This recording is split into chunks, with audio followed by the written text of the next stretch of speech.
la Team Fit, j'espère que vous allez bien. Moi ça va très bien. On se retrouve dans une nouvelle vidéo perte de poids. Aujourd'hui, je vais analyser tout mon parcours perte de poids, voir où est-ce que j'ai fauté, quelles ont été mes erreurs et évidemment tirer des leçons de mes apprentissages pour avancer encore mieux que la dernière fois. Refaisons déjà un petit peu le tour de toute l'histoire. J'ai toujours été en obésité morbide toute ma vie. Déjà à 18 ans, j'étais aux 3 chiffres. Voilà, je n'ai connu quasiment que ça. Je vous montre une des rares photos.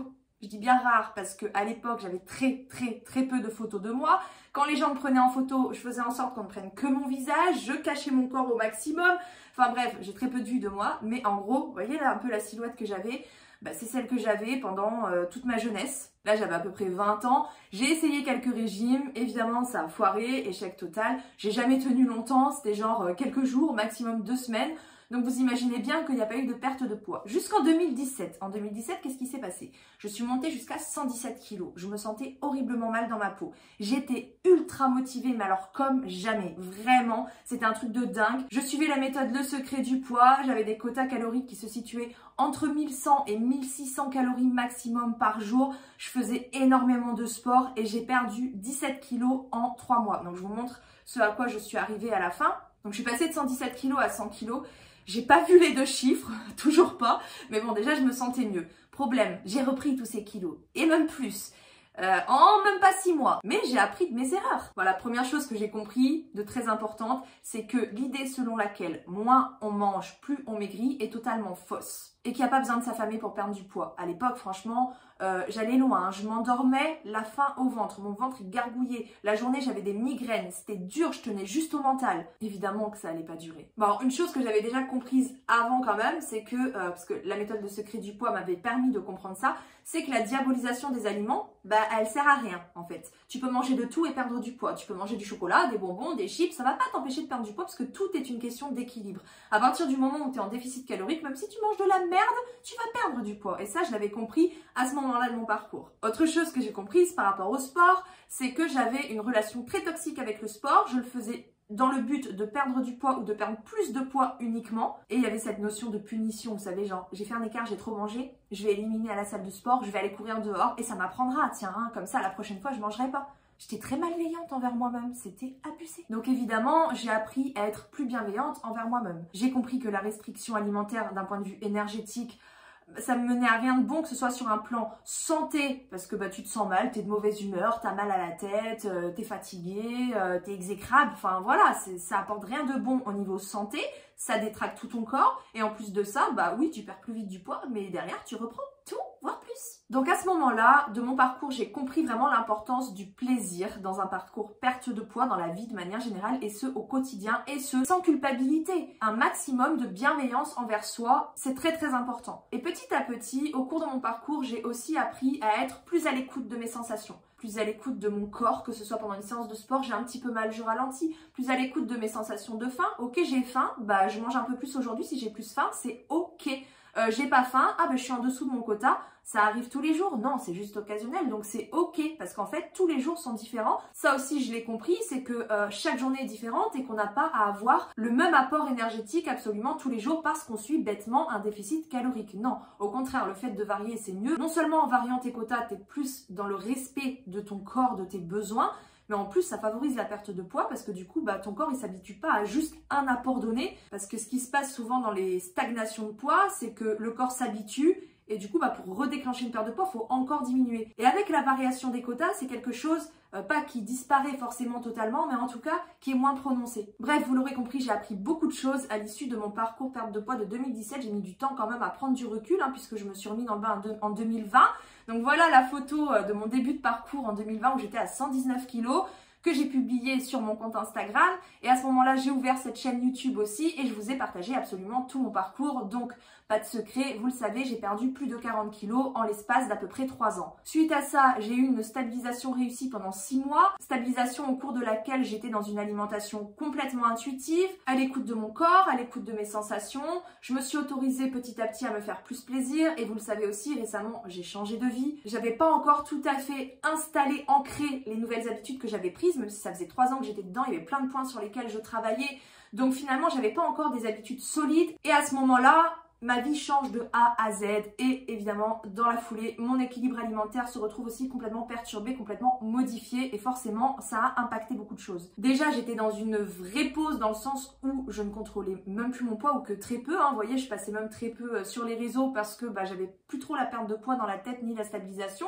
C'était dans un coin de ma tête, j'avais conscience qu'il fallait que je fasse quand même attention, que je reste vigilante, mais je voulais me faire confiance. Je voyais que mon poids il se stabilisait tout seul alors que je me faisais grave plaisir, puis je testais, je dis ah bah tiens je mange un peu plus et mon poids il augmente pas, c'est super et tout, donc j'avais grave pris la confiance. J'étais plus trop concentrée sur moi-même, j'étais vraiment concentrée sur plein d'autres choses parce que comme je le redis en fait j'ai vraiment changé ma vie de A à Z, j'ai changé de région, j'ai changé de logement, j'ai changé de famille, j'ai tout changé, j'ai juste gardé mes enfants. Bref, donc mon nouvel équilibre qui n'était pas encore très solide s'est cassé la figure et aujourd'hui je suis à la recherche d'un nouvel équilibre. Vous l'avez compris, je l'ai déjà partagé, nous sommes en 2024, j'ai repris du poids, j'ai repris 17 kilos en 6 mois et aujourd'hui je me remets dans la perte de poids encore pour un nouveau parcours et forcément comme la dernière fois j'ai à nouveau appris de mes erreurs. Alors je ne dis pas que je sais absolument tout. Je pense que à chaque fois que je tombe, j'en apprends davantage sur moi et que ça m'aide justement à me relever plus forte. Je l'ai dit sur Instagram, je le redis ici parce que ça me paraît hyper important et puis c'est un message qui est très encourageant finalement, c'est que je n'ai absolument aucun regret par rapport au fait d'être tombée, d'avoir échoué. Pour moi c'est un obstacle de parcours en fait. Alors évidemment sur le coup tu le vis mal, hein, c'est humain, c'est normal, mais avec un peu de recul tu te rends compte que en fait tu regrettes pas. Déjà parce que c'était pas un calvaire de perdre du poids, genre j'étais pas au régime. Alors ce que j'ai fait en 2017 par contre c'était moins drôle. Mais là pendant les 3 ans où j'ai perdu plus de 40 kilos, j'étais bien avec ce que je faisais. Il y avait certains moments qui étaient un peu plus difficiles. De toute façon je vous invite à aller voir les vlogs sur la chaîne. Je vous ai partagé tout, que ce soit mes hauts, mes bas, je vous ai tout montré. Mais globalement j'étais heureuse, ça me coûtait pas tant que ça finalement d'être dans la perte de poids. Et je me sentais bien avec ce que je faisais, je me sentais mieux dans ma peau, mieux dans mon corps, mieux dans ma tête. Enfin bref, le chemin en lui-même est plus important que la destination finale, que le résultat au bout quoi. Donc finalement, que tu chutes ou que tu y arrives à ton but final, faut pas regretter en fait parce que le parcours il est beau, il t'apporte énormément au quotidien et au bout du compte, même si tu tombes, tu te relèves plus forte et surtout tu as appris de tes erreurs et tu referas pas les mêmes erreurs. Donc forcément, ça ne peut que aller mieux. Donc j'ai encore appris de nouvelles erreurs hein, parce qu'il ne suffit pas d'arrêter les régimes et de s'autoriser à se faire plaisir tous les jours pour perdre du poids. J'en suis la preuve, il n'y a pas que ça, voilà. Après, je tiens à préciser quand même, avant de passer à cette partie analyse de mes nouvelles erreurs, là, de ces 3 ans de parcours perte de poids, que nous sommes tous différents. Donc, ce que je dis pour moi peut faire sens pour vous, mais peut aussi ne pas faire sens et vous pouvez même trouver ça complètement à côté de la plaque, mais c'est normal en fait parce qu'on a tous un parcours différent, on n'a pas les mêmes problématiques. Par exemple, moi je suis quelqu'un de très perfectionniste, alors certains se reconnaîtront à travers mes partages et ça fera écho, quoi, ça va résonner, et pour d'autres, pas du tout, ils vont pas comprendre, ils vont dire mais pourquoi en fait? Mais c'est normal parce qu'on est encore une fois tous différents et même par rapport aux méthodes choisies pour arriver au bout du chemin, ce qui fonctionne sur moi peut fonctionner sur vous, mais peut aussi ne pas fonctionner sur vous. Tout comme ce que vous faites dans votre parcours à vous, ça peut fonctionner sur moi, c'est vrai, mais ça peut aussi ne pas fonctionner sur moi. Et si moi j'estime que non, ça c'est pas pour moi, c'est que vraiment c'est pas pour moi.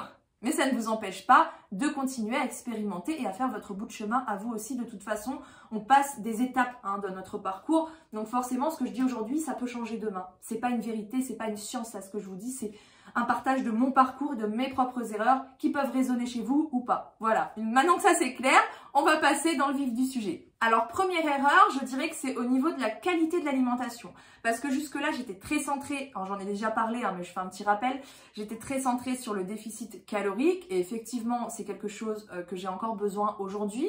Ça n'empêche que sans être dans la recherche d'une alimentation parfaite, d'un équilibre parfait, d'une alimentation ultra saine et tout, faut quand même un minimum faire attention à la qualité de son alimentation. Parce que si tu te mets en déficit calorique, mais que tu consommes que des trucs industriels, des trucs très riches, tu vas devoir les consommer en très petite quantité, ce qui ne va pas être assez rassasiant. Et le jour où tu arrêtes, forcément tu augmentes les quantités parce que t'as pas assez en fait. Peut-être qu'au niveau des calories t'as assez, mais nutritivement parlant t'as pas assez. Si en plus tu te complémentes pas derrière, ça va coincer à un moment ou à un autre. Donc c'est quand même très important, je pense, de faire un minimum attention à la qualité de son alimentation. Bon, je vous vois venir certains qui vont venir me dire mais ton alimentation elle est pas ouf aujourd'hui. Oui, c'est vrai qu'elle est loin d'être parfaite, mais je vise pas la perfection Et franchement, aujourd'hui, je suis quand même assez contente de l'équilibre que j'ai. Il y a des petits trucs à modifier encore. Du coup, j'ai le temps jusqu'à la prochaine stabilisation. Je ne ferai pas l'erreur cette fois-ci de rentrer dans une stabilisation sans avoir ancré de nouvelles habitudes. Bon, là, je suis au début de parcours, donc il n'y a pas d'urgence puisque déjà, je traite la reprise en main pour le moment. Mais voilà, c'est des petites choses comme ça que j'ai comprises. Je tiens à préciser quand même que j'ai réussi à arrêter le soda. Alors quand je dis arrêter, c'est pas diaboliser le soda au point de ne jamais en prendre, à part le coca, parce que ça, je connais l'effet que le coca a sur moi. Et je sais qu'aujourd'hui, si j'en reprends un verre, je replonge dedans à en boire 1 litre par jour. Donc ça, non. Mais par contre, les sodas, pour moi, c'est fini, à part de manière occasionnelle. Les aliments industriels, c'est pareil, je limite au maximum. Alors ça veut pas dire que je vais plus en consommer ou que je vais les regarder de travers, mais je sais très bien que ces produits-là, ils sont conçus en fait pour nous pousser à la surconsommation. Donc je privilégie un maximum le fait maison. Autre erreur que j'ai faite, et là je vais vous passer un petit extrait vidéo d'un dernier vlog qui date, qui est toujours sur ma chaîne, j'ai rien supprimé, je tiens à préciser. Je vous montre l'extrait et on en reparle juste après. Concrètement, dans les faits, qu'est-ce qui vous fait maigrir? C'est le déficit calorique, voilà, ni plus ni moins. Donc le sport ça aide, mais on n'a pas besoin de faire du sport pour maigrir et je pense que je vais vous le prouver parce que j'ai décidé d'arrêter le sport, voilà. Alors en fait, tout ce que je dis là, c'est vrai, il n'y a pas de conneries. Sauf que, il y a une erreur dans mon discours par rapport à moi-même, c'est que j'aurais pas dû arrêter le sport. En fait, je me suis rendu compte, et ça je l'ai partagé là récemment sur la chaîne, dans le dernier vlog, que le sport, j'en ai besoin. Mais vraiment, j'en ai besoin. Je sens la différence quand j'en fais et j'ai constaté qu'au long de mon parcours, toutes les périodes où je faisais du sport, j'avais beaucoup moins de mal à gérer ma perte de poids. Ça me change mes journées en fait, je suis plus productive, j'ai plus d'énergie, je me sens mieux dans mon corps, je suis plus à l'écoute de mes sensations corporelles, genre je sens que j'ai plus de force dans mes cuisses, je suis de meilleure humeur aussi, je ne sais pas si vous le remarquez ou pas, mais en tout cas je note vraiment un bien-être mental, psychologique, je gère mieux mon alimentation quand je fais du sport, je me sens plus confiante puisque j'ai le sentiment de fierté, de satisfaction après ma séance. Voilà, le sport pour moi, faut que j'en fasse quoi, ça change ma vie le sport, c'est incroyable. Voilà, il reste que un point à soulever, sauf que j'ai gardé le meilleur pour la fin, le plus important je pense, le fond du problème, genre tu vois j'ai été creusée et j'ai plein de choses à vous dire. Si je vous dis relâchement, qu'est-ce qui vous passe par la tête parce que je me suis rendu compte quand même que dans mon parcours perte de poids, il y a eu pas mal de phases de relâchement. Il y en a eu beaucoup. Si vous regardez mes vlogs, il y a eu pas mal de moments où j'ai relâché la pression. Et j'ai même fait une vidéo, j'ai retrouvé un vlog où je fais un argumentaire autour du fait de se mettre en pause. Le titre de la vidéo, c'est « Le relâchement, ça a du bon ». Aujourd'hui, j'ai plutôt envie de dire ça a plus de mauvais que de bon quand même. Enfin, ça dépend. Mais bon, déjà, je vous partage l'extrait de la vidéo que j'ai retrouvé. Et après, on en discute. Je peux vous dire qu'il y a beaucoup de points positifs à faire une pause.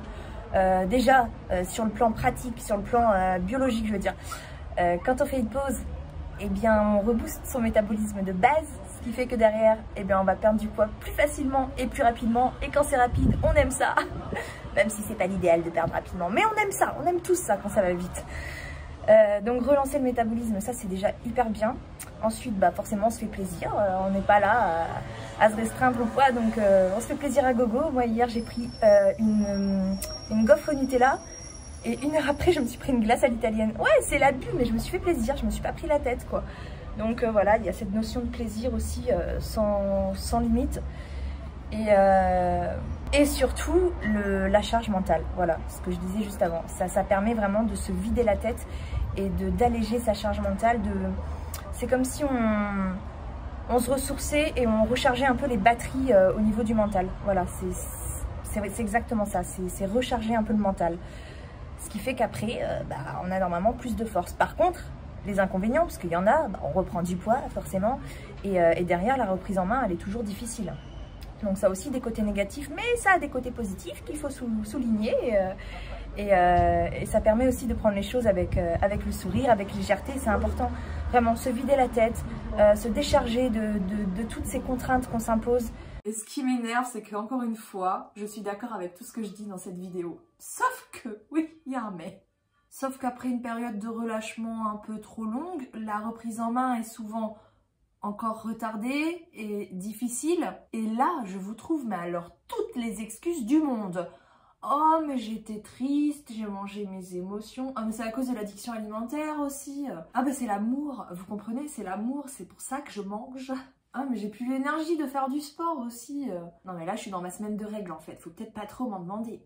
Et pourquoi toutes ces excuses? Alors je les appelle excuses, c'est pas vraiment des excuses, c'est juste que c'est pas le fond du problème en fait et que j'aurais pu gérer. Sauf qu'une reprise en main, après une longue période de relâche, c'est hard. C'est hard parce qu'il faut tout reprendre en fait, toutes les bonnes habitudes qui sont parties pour laisser place aux mauvaises habitudes. Parce que oui, les mauvaises habitudes ont la vie dure, mais c'est hyper compliqué. Moi je le dis en fait, à ce moment-là, t'es obligé d'attendre le bon moment. Parce que si t'as pas l'énergie pour, bah c'est pas la peine.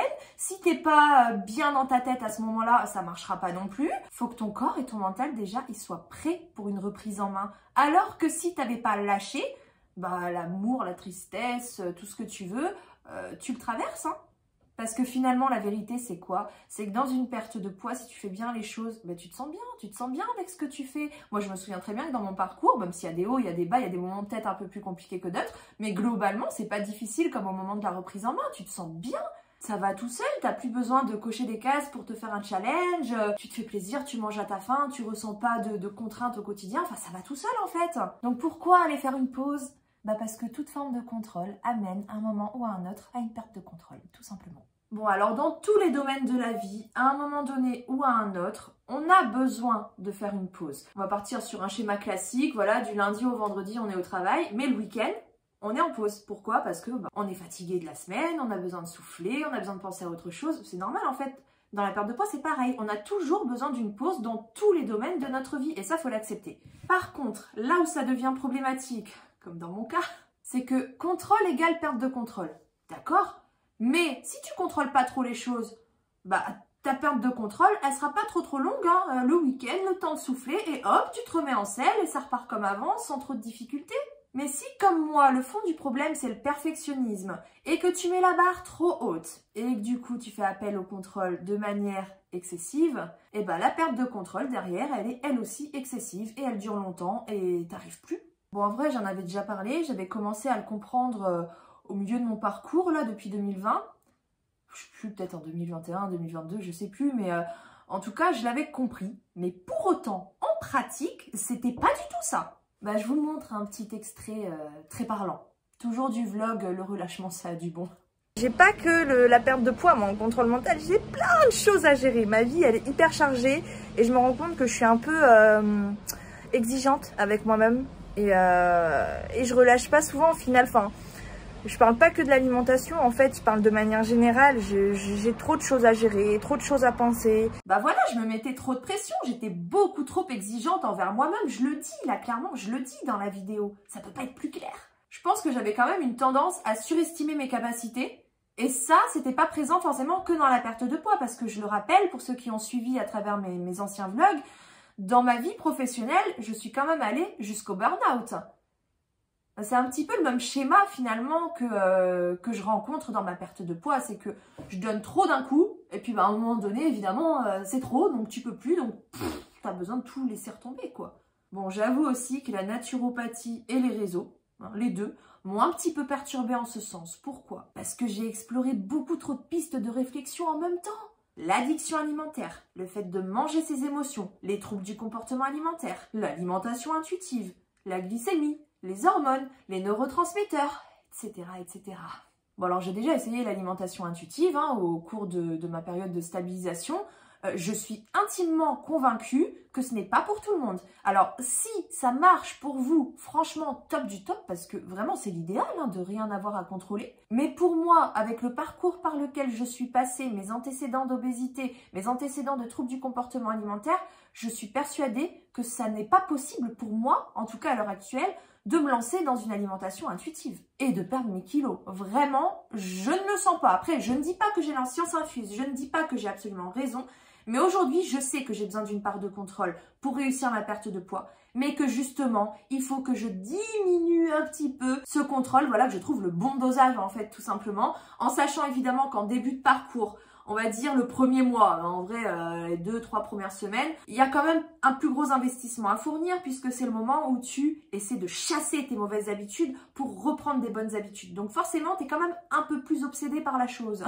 Mais après, justement, faut, je pense, réussir à doser cette part de contrôle, à ne pas être dans le je me mets dans un truc intuitif, en tout cas pour ma part, hein, et ne pas non plus à l'inverse être dans oh bah il faut que j'en fasse plus, il faut que je change ça et ça et ça et ça et ça, et que je me challenge ici et que je me challenge là. Non, en fait c'est trop. Un pas à la fois, on n'apprend pas à courir avant d'apprendre à marcher. Aujourd'hui, je fais 7 minutes, 8 minutes, je suis passée à 8 minutes, de sport par jour.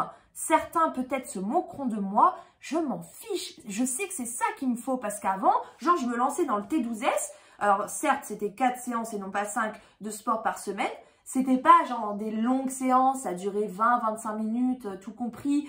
Mais c'était intense et c'était trop pour moi en fait. Donc évidemment, je ne tenais pas. Donc trop de contrôle amène à une trop grosse perte de contrôle. Et après, la reprise en main, c'est hard. Vraiment, je le dis hard, à ce moment-là, il faut du mental. Autant l'alimentation intuitive, ça va un temps. Après, au bout d'un moment, moi, mon corps, il a été obèse quasiment toute sa vie. Donc, il se rappelle hein, de ce que c'est de manger. Et puis, bah, les quantités, elles augmentent petit à petit.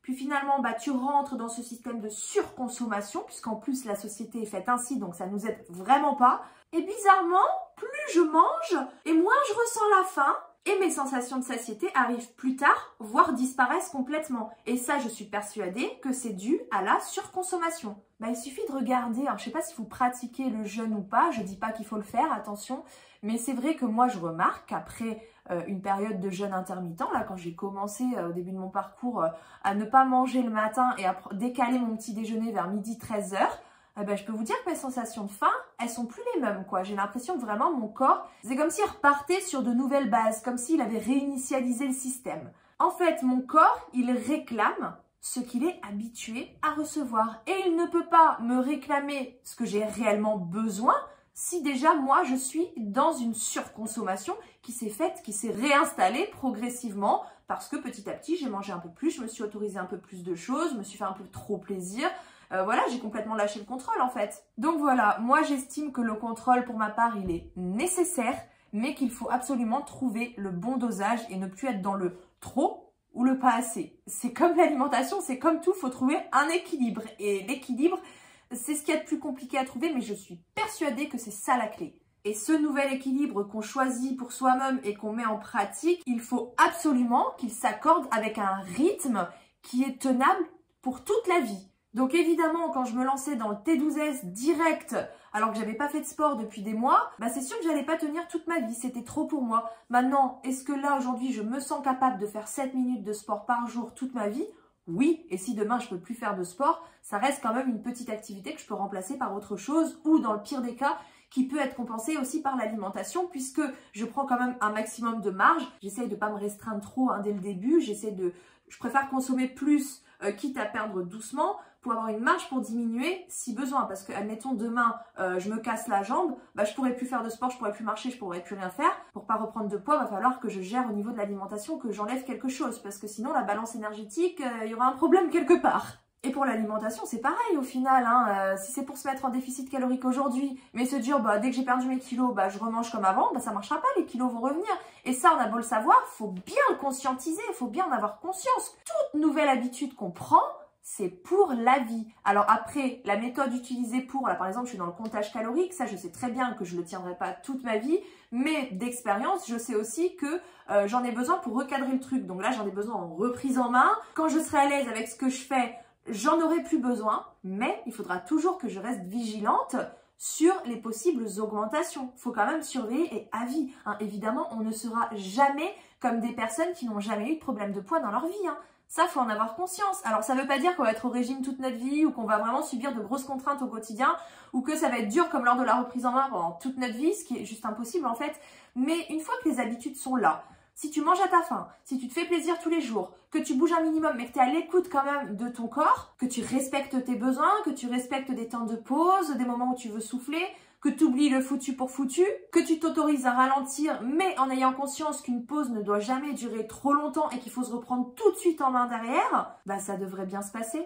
Du moins je l'espère. En tout cas, je suis déterminée à me relancer dans ce parcours Peut-être que ce sera pas le dernier, peut-être que je vais encore retomber, reprendre du poids, mais j'apprendrai sûrement autre chose. En tout cas, ce qui est sûr, c'est que je n'abandonnerai jamais. Et par là, j'entends pas que je ferai tout ce qu'il faut pour arriver à mon objectif final de 69 kilos. Non, c'est un objectif que j'aimerais bien voir un jour arriver. C'est un poids que j'aimerais bien faire, c'est vrai, mais si je vois que ça coince et que je suis mal pour pouvoir y arriver, que ça me demande trop d'efforts pour pouvoir atteindre ce poids-là et que ça sera pas tenable, mais ça sera tenable juste le temps d'arriver au poids et qu'après je reprendrai du poids, bah ça sert à rien en fait. Moi ce que je veux aujourd'hui, c'est prendre des habitudes de vie plus saines pour toute la vie, faire du sport tous les jours, manger mieux tous les jours et ce jusqu'à la fin de mes jours. Donc voilà, encore une fois, je suis persuadée d'être sur la bonne voie. De toute façon, il le faut, hein. Faut pas partir défaitiste. En tout cas, je n'ai pas prévu de faire marche arrière et je vais vous partager tout ça. Cette vidéo est terminée. N'hésitez pas à partager vos réflexions sous la vidéo par rapport à vos parcours. Est-ce que vous aussi, dans vos parcours, vous avez relevé des erreurs, eu des mises au point comme ça, des remises en question? Si oui, et que vous avez tiré des apprentissages de vos erreurs, notamment sur des points que je n'aurais peut-être pas soulevés dans cette vidéo, eh ben ça serait super sympa de les partager pour la communauté dans les commentaires sous la vidéo, parce que ensemble, on est plus fort et on va y arriver. Allez, force à vous la Team Fit.